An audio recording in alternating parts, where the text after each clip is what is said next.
from the people in my neighborhood, I can pretty much say that I was the only one that made it out. Hey everyone, what's going on? Welcome to the very first episode of The Asian Experience. My name is Tyler Pathradetcha. I make videos about college, career, personal finance, and now the Asian experience here in the US. I'm joined by my guest and good friend Dylan. What's up, guys? And today, basically, what I really want to talk about was kind of your upbringing and growing up in Southside Chicago, which is where you grew up, correct? Yeah, in McKinley Park. It's by the Bridgeport area, south of Chinatown in Chicago. If you guys know about that area. So would that be considered the hood, or? I wouldn't quite say that it's the hood. It's kind of being gentrified recently. A lot of new people are moving in. It's becoming more diverse. But when I first moved in there, it was predominantly Mexican and Chinese specifically. And there have been robbings and shootings. Sometimes there's arson. Was this when you were growing up, or you're talking about now? Or growing up and now. It's still a kind of a recurring thing, but every once in a while, there'd be a murder case on our block, Damn, we're getting right into the meat and potatoes of this pod. I mean, if we're talking about Chicago, it's that's the only kind of topic we can talk about, really. Yeah. Yeah, no. So for me, this is something I never really considered until I came here, because I realized there's a lot of people from Chicago, and a lot of even proportionately even more Asians from Chicago, here, right? Because I came from the suburbs and everything, so I mean my upbringing was probably quite different, just because I came from a pretty diverse suburb, but inevitably, if you're in Chicago, it's a melting pot, right? Yeah. When if you went through the education system there, called CPS, Chicago Public Schools, you get exposed to all kinds of people. Predominantly people of color and people who aren't who don't have a well-established income, and if you went to high school outside of your neighborhood, you definitely went in blind to a melting pot. I went to Westinghouse. It was predominantly black. My first time really meeting black people in a very commonplace experience. Yeah, and also Westinghouse is a high school? Yeah, it was a high school on the west side of Chicago. I never really went past the south side before high school, just because I didn't have a reason to. But yeah, I'd commute every day from my place all the way to high school. And then to backtrack, what was it going to elementary school and everything? Was that predominantly Asian and Hispanic? Predominantly Hispanic, just because most of the Asians went to the two other main elementary schools there, while I went to the predominantly Mexican one in my neighborhood. And funny thing is, even though I'm Asian, I didn't even really meet too many other Asian people until high school. So I kind of have that really Mexican experience. Gotcha. And I mean, even speaking on that, you're not full Asian. I'm not. Yeah. In fact, I'm actually half Mexican. My mom's half Mexican, or my mom's Mexican. My dad's Chinese, and in the end, when we were moving to Chicago, right after shortly after I was born, we decided that growing up or living somewhere near my mom's people was going to be the best for all of us in general, since my dad wasn't going to be home pretty often. Gotcha. Because of his work, yeah. Did you growing up, did you have any problem with fitting in elementary school or something like that, or was it pretty much just didn't really matter? In preschool, all of us were indifferent to each other. Oh, okay, yeah. Right, based on ethnicity, color, all that. I thought you were gonna say, yeah, man. In preschool, it was hard. No, all of us. Yeah, all of us were all cool with each other, no matter how you look like. But then one day, my preschool teacher reintroduced me to my classmates, which didn't make sense, as Chinese. And then as soon as that happened, everyone became really cold to me up until middle school, actually. And even then, it was predominantly there'd be a Mexican group, black group, and I was the only Asian in this community. So I would literally hop around between groups, not quite fit into any other group, really. Yeah. But surprisingly enough, my favorite group to hang around were Mexicans, but from Mexico. People that immigrated from Mexico, right? Like they're not. Yeah. They weren't born. They weren't. Like, Yeah, yeah, they weren't from. They're not naturalized citizens. And Yeah, they weren't. Yeah. Okay, gotcha. So, do you still talk to any like friends from middle school, like the ones that immigrated from Mexico or anything like that? Are you still good friends with them, or no? No, we lost contact really after entering high school, just because I think immediately after graduating middle school, they don't really have too much of a choice. I think, in terms of even if they did graduate high school, they wouldn't be eligible to enter like their desired colleges if they weren't sponsored by through, what's that program called? I think DACA. Yeah. Where it's like students who are undocumented would be allowed to go to college without having to be a citizen. So a lot of them would start. A lot of my friends started working construction jobs, any odd jobs. Yeah. And because it's Chicago, they'll start gangbanging or trapping. And then I didn't do that. I went to school. So were your parents more like culturally Asian focused, like, oh, all right, like, yeah, your friends were going like construction or anything, but you're gonna have to go to school, you're gonna have to do that stuff? Like, were you growing up, like, was your household had a lot of like Asian characteristics, Asian values, stuff like that? Not really. My dad wasn't home a lot of the times. He'd probably drop by like 3 to 4 days a month, just because he's really busy. His job requires him to work on client site. And my experience with Asian culture is really from my dad's relatives, like family on my dad's side. Really, anytime I visit my grandma or my cousins on my dad's side, that's where I got exposed to that kind of, culture. And a lot of them would talk about being like talk about having like prestigious jobs growing up, like why school is important. So obviously being the doctor, the engineer, any of these traditional jobs. But from my dad specifically, he didn't really have any kind of pressure for me. Yeah. I kind of put myself in that pressure myself. Like I pushed myself to choose what I'm studying now, which is accounting, which could also be seen like the traditional job for Asian people, but it wasn't really like a really like a really strong matter. Right. Yeah, back in my house. Even like going off that, like, did you even think about grades back then? Like, was it even like a big deal? Like growing up in Chicago? Or was it something like you didn't even think about until like high school? Or honestly, I didn't even really think about it until college, actually, because all I grew up with were people. I only ever hung around and were exposed to people of color. The only white people I ever talked to were my teachers. in both, elementary, middle, and high school. yeah. So, did you have any Asian teachers or no? like one. Like oh, one. No. Was it a math my teacher? Mandarin teacher. Your Mandarin? Oh my god! In high school? In middle school, and wow. And in high school, I had a few Asian teachers, and by then I already had been exposed to not just Latino communities, but also other Asian people too. Yeah. And then in terms of like extracurriculars, were you involved in like clubs, like stuff after school, anything like that?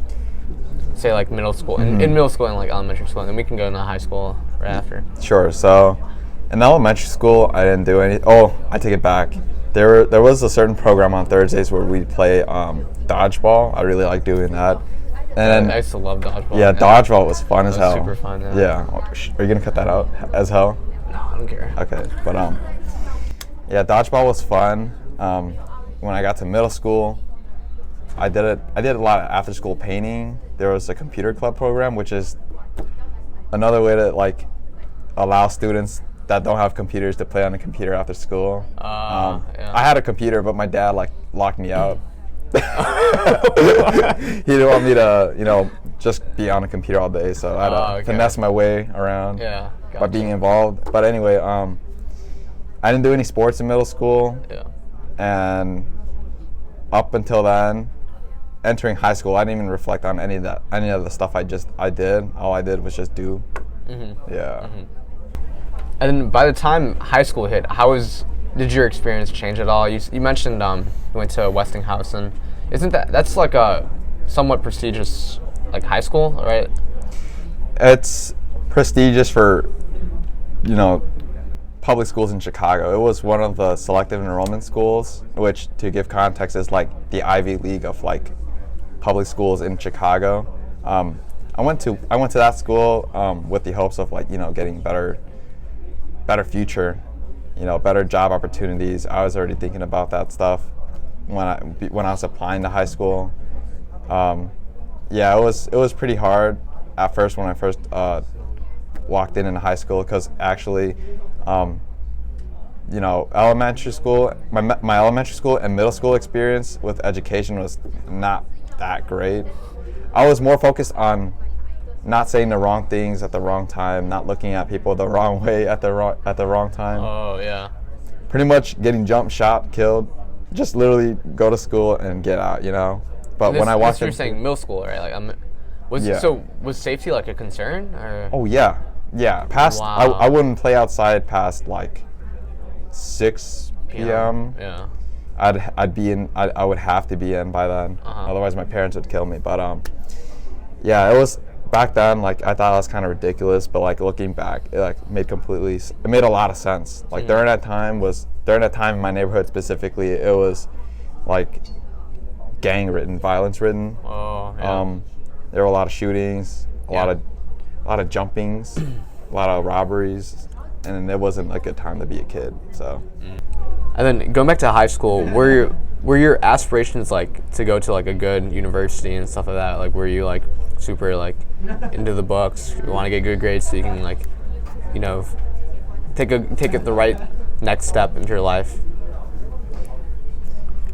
Honestly, or even not even to call it like the right next step, but like did you have like intentions to like, all right, I need to go to college to like get out of this area, something like that, or were you like comfortable like, hey, no, it's like where I want to stay, is where I grew up and everything?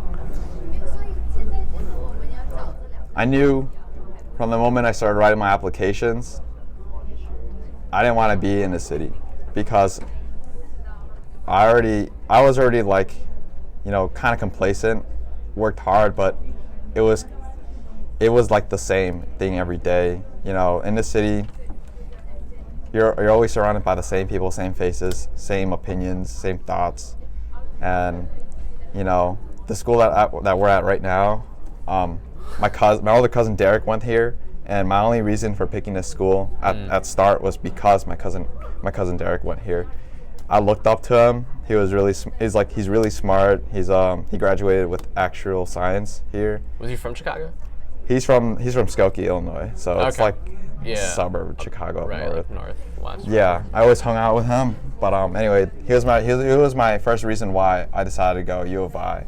But going back to your question, yeah, I just knew that college was going to be my gateway to getting out of, you know, poverty-ridden communities, and, you know, helping give back to my community, because, well, when I was in high school, there wasn't anything anyone my age or my skill set or my knowledge could do to give back to my communities. And I knew that if I went out of my way to like pick an education that would, you know, bring me value, I could probably bring some of that knowledge back, you know, help first off my family, my friends, and then my surrounding communities, you know, think of ways to enhance their life. So, and like an example right now would be like, you know, my middle school friends that I still keep up with to this day. I'm helping them like with financial advices, some things to plan out just through like my own common experience with school and like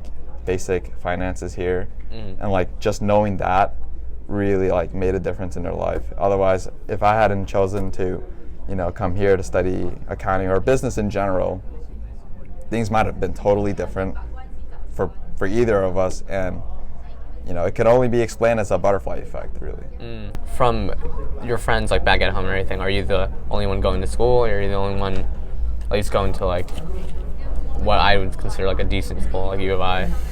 Yeah, from my neighborhood, I can pretty much say that I was the only one that made it out. Wow. My middle school. Maybe like one of like 10 people that went to college went to a decent college at least. And this is like out of like 400 people. So you were saying you can count pretty much the number of people that like went to like college, went to higher education, or like From my middle school. you can count them like on your hands. From middle school and elementary school, yeah. Wow. Up to like easily like five or six people went to college and yeah. How was the vibe here when you got here, like freshman year? Oh my god. Asian dude from Southside Chicago coming to U of I, and then meet like all types of people. Like there's a ton of international Asian people here. Yeah. That was new for me too. Like I didn't know any. I would assume maybe in Chicago there'd be like some, but I'm sure like you felt away. Like yeah, you can talk about whatever, but when I first got here, I instantly thought that everybody was soft, but I didn't think it was because they were soft. But now I think it's not because they're soft. It's just because I guess when you live in such a like violence-ridden area, you become hardened and desensitized to a lot of things. So I get like the first thing that was new to me when I got to college was the way people thought of the N-word, and not the derogatory version, but the one that ended with the A. Literally growing up, or going to high school in general, every single type of person, no matter what color you were, literally refer to everyone else to each other like that, like the way we talk to each other, like dudes, like dude, right? Right. It's like almost impulsive. So you're used to like. Yeah, like it was supernatural, and no one really checked me because in Chicago it's not really a thing. It's like it's kind of like a cultural thing, but as I got to college, it's like different people from different backgrounds like take it differently. So that was like one thing new to me. Another thing new to me was that everyone had a certain way of talking. People spoke not only in a different accent, but in a different way of framing their thoughts. So even now I have a hard time, or sort of a hard time, but I'm working on it, on framing my thoughts to talk to someone else about what I'm thinking about, right? In Chicago, I would literally spew my mind as like using keywords to tell someone what I'm trying to say. It's almost like when you're texting, but like you're skipping some of the sort of, yeah. like the unnecessary. Yeah, it's just like keywords, and then you kind of hope that someone else guesses what you're trying to say. Even now, because this is my first time interviewing, I'm kind of I feel a little way about it, but yeah, communicating was a lot like harder when I first got here, and like the first thing that really taught me to really speak to other people on campus was through my first communication class. Really kicked my ass. In college. Yeah. Really kicked my ass. I think I had an F for like 2 months. Yeah. During the time where I needed an A, because I was trying to get into the College of Business, which requires an application and like really high ass GPA. Yeah. But anyway, that class was kicking my ass, so I took the first step to like learn how to enunciate my words first off, learn how to frame what I'm trying to say, and most of all, I consider who my general demographic is. So if I'm talking to Tyler, I can talk using like, I don't know, young people language. But like if I'm talking to an elder, I'd probably want to be more respectful about it. Like a hiring manager, like if you're at like the career fair. Oh yeah, I was thinking about elders like on their 60s or something. Oh okay. Yeah, but gotcha. It's just you have to adapt the way you talk to different people. Yeah, that was a real that was real new to me. Okay, and then last thing, how are you now? Like what do you got going? You're junior in college, just like me now, here at U of I. Or here, how about do you have any tips for people that are like Asian people that are growing up from like the Southside Chicago? You did mention that Bridgeport's a lot more gentrified now, so it's not as kind of like crazy as when you were growing up. Or not as extreme, I would assume, but yeah, it's my bad. I asked you a question and then I was like, it led me to a different topic. Yeah, but basically, any tips for like people, Asian people in particular, that or grew up in like Southside Chicago, kind of want to like either get out there, or they want to like maybe they're struggling for something. Maybe they're struggling with the things that you struggled with. Well, from my experience as a half Asian person that grew up in the South Side of Chicago, what I can say is that don't forget your culture. That's one thing that I was struggling with growing up. Being half Mexican, half Chinese, specifically in a predominantly Latino community, made me want to become more Latino than Chinese, or more Mexican specifically than Chinese. I actually didn't like being Chinese up until high school. Didn't appreciate anything that I grew up with. Maybe that also might have contributed to why I kind of forgot how to speak Cantonese. I can still kind of guess some words, but the largest thing is that you should not forget your identity. Learn to appreciate it in different ways. Keep in touch with people who still talk, and know that in Chicago, you might be afraid to do extracurriculars, but honestly, don't let that stop you. Always try to find a way to be involved in the community. It would help you, boost your confidence. And with Asian guys in general, or Asian people in general, are always seen as the submissive, passive people. But we need to take steps to not let that be a thing, and take on different roles through different experiences, using confidence that you built up from a young age. Recently, I gotten back into my sport of boxing, which I'm involved in right now. Even though I kind of practice it here and there back then, now that I've dedicated myself to it pretty consistently, I built up an immense confidence that kind of carries over on my everyday life. Yeah. So, man, things would have been maybe completely different if I had done that when I was younger. You don't really think about those things when you're young, but pretty much just try to do things that you want for fun, and don't let being scared stop you. Fuck, what did I say in the beginning? I'm like, all right. Well, there you have it, the very first episode of Asian Experience. Thank you again, Dylan, for being this very first episode, this pilot.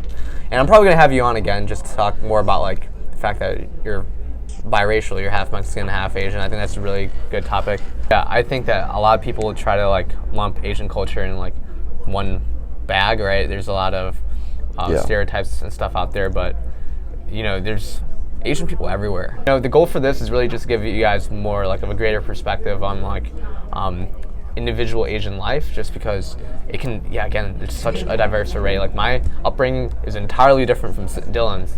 Yeah, I think there's a couple things that we all can relate to. Yeah, thank you again, Dylan, for joining us. No,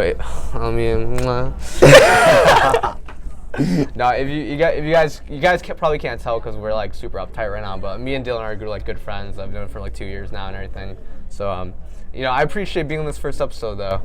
But anyways, if you guys enjoyed this video, please leave a like down below. Leave a comment about what other topics you want me to cover. As a matter of fact, leave a comment down below on what you took out of this conversation we had. I think it was pretty insightful. And hit subscribe if you want to see more videos about college, career, personal finance, and the Asian experience. And I'll see you all in the next one. Peace.